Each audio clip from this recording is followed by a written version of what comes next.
Hi everyone, my self राजन और आप जुड़ चुके हैं राजन बायोलॉजी यूट्यूब चैनल से। तो चलिए आज के इस वीडियो सेशन में हम लोग पढ़ेंगे कॉमन ह्यूमन डिजीज, जो कि कुछ इंसेक्ट वेक्टर जो है उनके मदद से जो है वो कोई जो है कॉजेटिव एजेंट जो है वो ह्यूमन तक पहुंच पाता है। तो उन्हीं वेक्टर के बारे में पढ़ने वाले हैं। तो इसमें हम लोग इंसेक्ट वेक्टर के बारे में मेनली देखेंगे कि कौन से इंसेक्ट जो है वो कॉजेटिव एजेंट को ह्यूमन तक लेकर के आता है। क्लियर? जिसमें हम लोग देखेंगे सबसे पहले फीमेल मॉस्क्यूटो के बारे में। तो फीमेल मॉस्क्यूटो में भी अगर देखा जाए तो अलग अलग स्पेसीज जो है इसके अलग अलग पर्टिकुलर डिजीज के लिए वो कॉजेटिव एजेंट या फिर हम लोग कह सकते हैं वेक्टर कहलाते हैं। जिसमें देखा जाए सबसे पहला जो है वो फीमेल एनोफ्लीज है। देखिए फीमेल एनोफ्लीज जो है वो किसका वेक्टर होता है?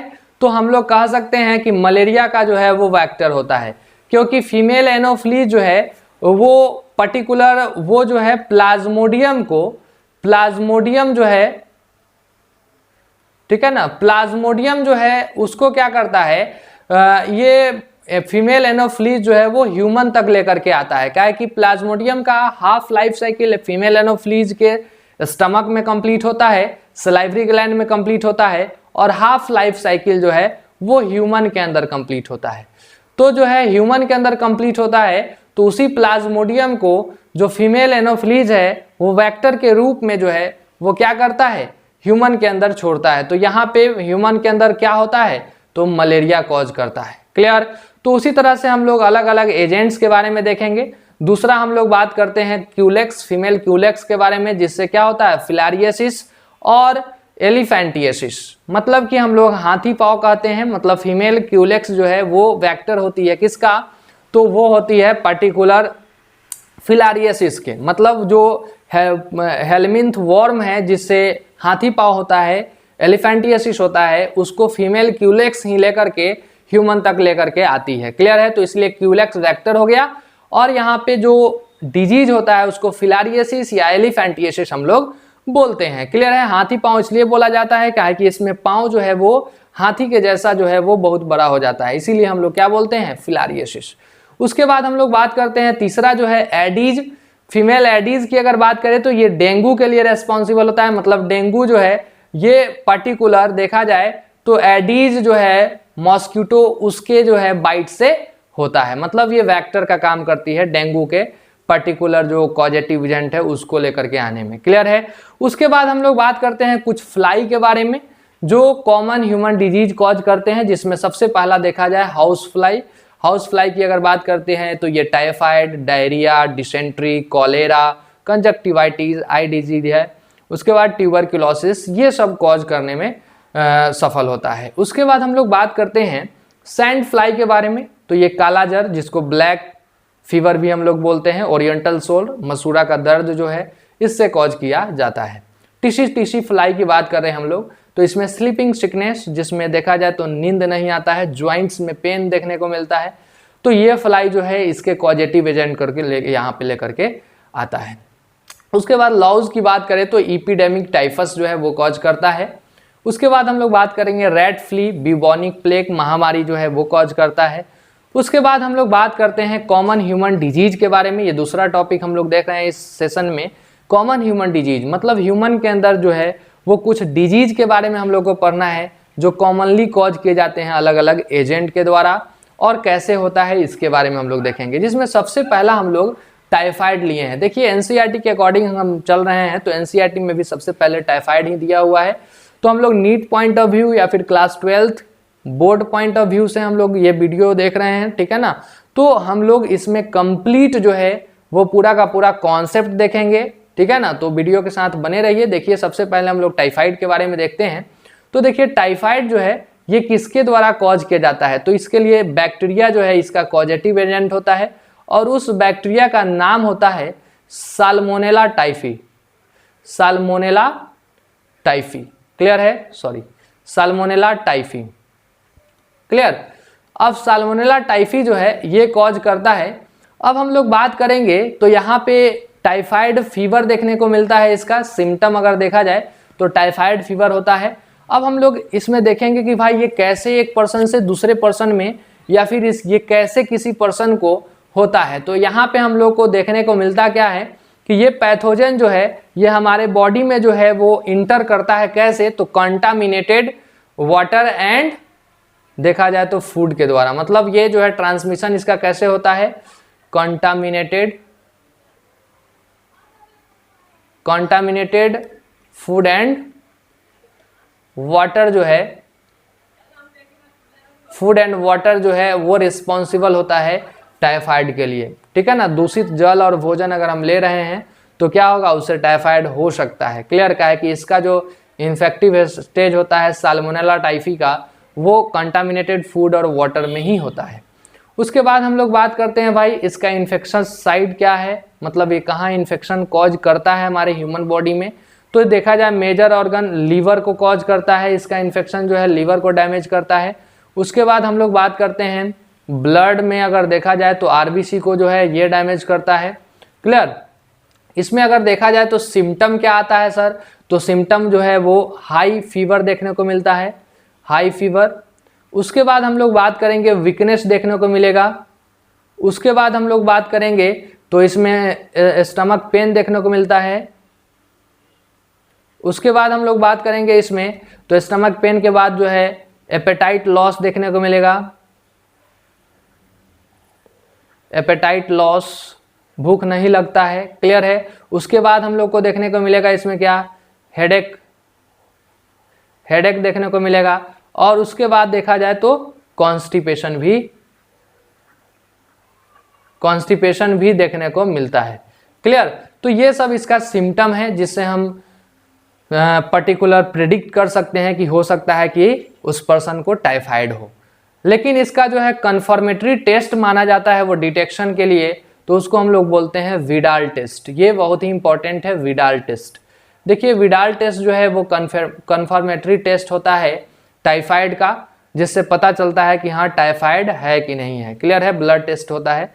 उसके बाद हम लोग बात करते हैं इसके प्रिवेंशन और कंट्रोल के लिए या फिर ठीक क्योर करने के लिए क्या करना चाहिए। तो इसके लिए एक वैक्सीन है TAB vaccine. Clear. Typhoid AB vaccine है, टाइफाइड एंड प्रोटाइफाइड AB वैक्सीन भी इसको हम लोग बोलते हैं। इसमें अगर देखा जाए तो प्रिवेंशन एंड कंट्रोल के लिए ये है। उसके बाद क्या है, तो भाई ये कंटामिनेटेड फूड एंड वाटर से हुआ है तो हमको क्या करना होगा, साफ सुथरा रहना होगा, बाहर का नहीं खाना होगा। तो proper sanitation. Clear. Proper sanitation से। उसके बाद हम लोग बात करेंगे तो यहाँ पे कुछ एंटीबायोटिक का यूज कर सकते हैं, यूज ऑफ एंटीबायोटिक्स। क्लियर। तो ये सब जो है इससे बचा जा सकता है। तो ये था टाइफाइड। उसके बाद हम लोग बात करते हैं न्यूमोनिया के बारे में। देखिए न्यूमोनिया जो है इसमें अगर देखा जाए तो ये इसके कॉजेटिव एजेंट कौन है, तो इसके बारे में अगर देखा जाए तो इसको कॉज करने वाला जो है वो भी बैक्टीरिया ही है, और उस बैक्टीरिया का नाम है स्ट्रेप्टोकोकस बैक्टीरिया। क्लियर।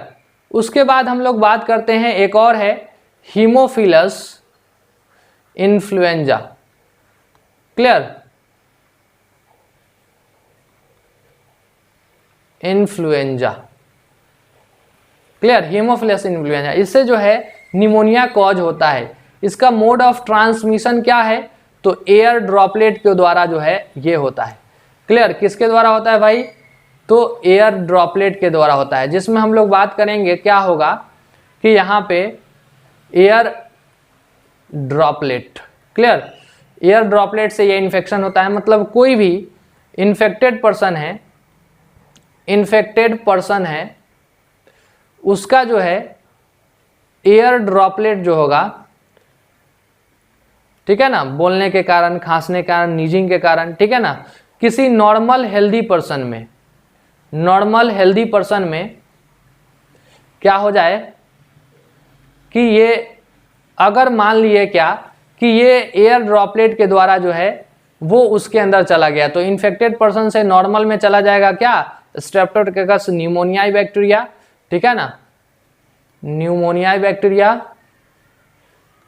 ठीक है ना, Streptococcus pneumoniae bacteria, Haemophilus influenza, अगर ये नॉर्मल हेल्दी पर्सन में चला जाएगा तो वहां भी इन्फेक्शन कॉज करेगा। अब हम लोग बात करते हैं भाई इन्फेक्शस साइट क्या है, मतलब ये कहाँ इन्फेक्शन करता है। तो देखा जाए तो ये अल्वियोलाई ऑफ लंग्स, ये अल्वियोलाई ऑफ लंग्स में ये इन्फेक्शन कॉज करता है। क्या होगा इसमें कि पर्टिकुलर लगेगा क्या कि पूरा का पूरा लंग्स जो है वो वाटर से भर गया है, ठीक है ना, मतलब यहाँ पे वाटर से फिल हो गया है लंग्स, वहाँ पे सांस लेने में दिक्कत होगा, ब्रीदिंग होगा, डिफिकल्टी इन ब्रीदिंग। तो ये सब इसका सिम्टम है, जिसमें हम लोग बात करेंगे सिम्टम की। अगर बात करते हैं क्या क्या होगा, तो सिम्टम में हम लोग देखेंगे क्या, डिफिकल्टी इन ब्रीदिंग,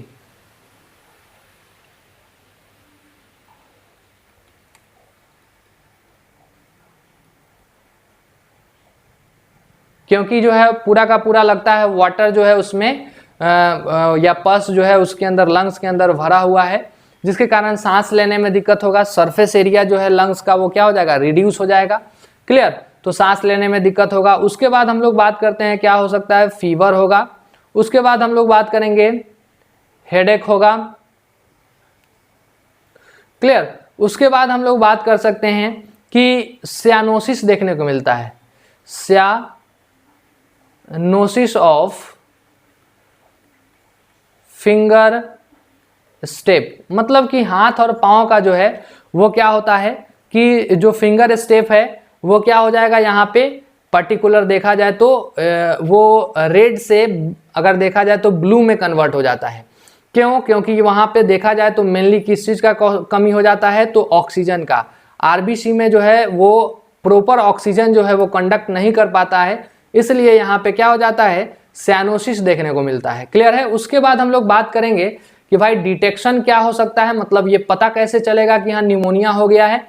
तो इसके लिए डिटेक्शन जो है वो हम लोग कहेंगे क्या कि एक्सरे हो सकता है, चेस्ट का एक्सरे हो सकता है, या फिर ब्लड का जो है ब्लड टेस्ट हो सकता है, सीबीसी टेस्ट, टोटल यहाँ पे कंप्लीट ब्लड काउंट होता है, टोटल ब्लड काउंट भी हम कहते हैं, या कंप्लीट ब्लड काउंट, उसके मदद से जो है वो डिटेक्शन हो सकता है कि लंग्स में जो है वो किसका इन्फेक्शन है, निमोनिया का है या फिर नहीं। इसके लिए प्रिवेंशन और कंट्रोल क्या है भाई, तो प्रिवेंशन एंड कंट्रोल क्या है, जैसे कोरोना वायरस में हम लोग देख रहे हैं कि क्या होता है कि 1 से 2 मीटर जो है वो डिस्टेंस बना के रखें, ठीक है ना। तो maintaining distance,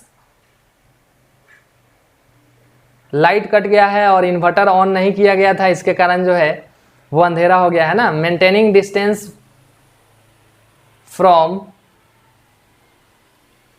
infected person. Clear. उसके बाद हम लोग बात करेंगे तो यहाँ पे हम लोग और क्या कर सकते हैं भाई, तो कोरोना वायरस का जो है उससे बचाव के लिए क्या करते हैं, तो यूज ऑफ मास्क, ताकि उसका एयर ड्रॉपलेट हमारे तक नहीं पहुंच पाए। क्लियर, तो ये हो सकता है। उसके बाद हम लोग क्या कर सकते हैं, तो अगर नहीं ठीक होता है, ऐसे तो जनरली क्या हो जाता है कि अगर 2-4 दिन का रेस्ट लेंगे, कुछ यहाँ पे हम लोग घरेलू नुस्खे हम लोग कहते हैं ना, उसके मदद से भी ठीक हो सकता है, ठीक है ना। तो हो सकता है, नहीं तो कुछ जो है वो क्या कर सकते हैं हम, यूज ऑफ एंटीबायोटिक्स, ठीक है ना। तो इसके मदद से जो है ये ठीक हो जाएगा। तो ये हो गया निमोनिया के बारे में, हम लोग पढ़े निमोनिया के बारे में। उसके पहले हम लोग पढ़े हैं पर्टिकुलर अगर देखा जाए तो टाइफाइड के बारे में। तो आज इतना ही रखेंगे, फिर अगले क्लास में इसके आगे हम लोग देखेंगे। तो चलिए आज के लिए इतना ही, अगले क्लास में इसके आगे पढ़ेंगे। रही बात कि अगर आपको ये वीडियो सही लगता है, अच्छा लगता है, तो ज़रूर शेयर करिएगा, लाइक शेयर ज़रूर करिए, सब्सक्राइब चैनल को करिए, ठीक है ना। तो चलिए आज के लिए इतना ही, थैंक यू।